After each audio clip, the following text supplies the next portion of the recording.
Here's a complete step-by-step guide on grooming your Shih Tzu at home.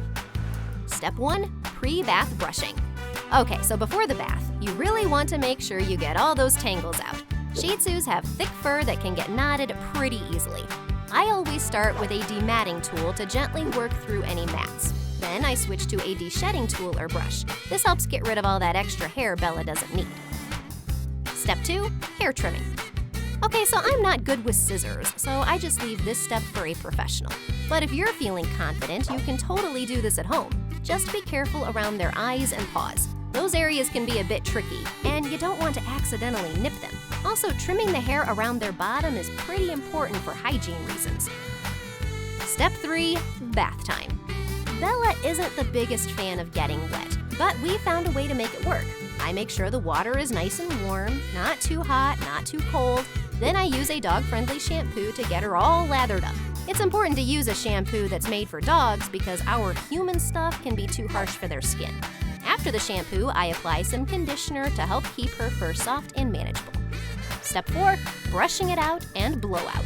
Brushing her right after a bath helps prevent any new tangles from forming while she's drying. Then comes the blow dryer. I use a low heat setting to make sure I don't accidentally burn her skin.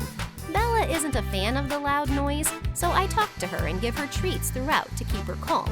It takes a little bit of time to get her completely dry, but it's totally worth it. Step 5. Ear cleaning. Ear cleaning is super important, especially for Shih Tzus because their floppy ears can trap dirt and moisture. I use a medicated solution that's safe for dogs. First, I gently squirt it into Bella's ears, making sure not to go too deep. Then we wait for about 3 to 5 minutes. Bella usually shakes her head, which is a good sign that it's working. After waiting, I use a cotton ball to gently wipe out the dirt. Step 6. Teeth cleaning. Bella loves this part, probably because she loves the peanut butter flavored dog toothpaste. Always use a dog toothpaste. Human toothpaste can be toxic for them. Starting at the back of her mouth, I work my way towards the front, brushing in circular motions.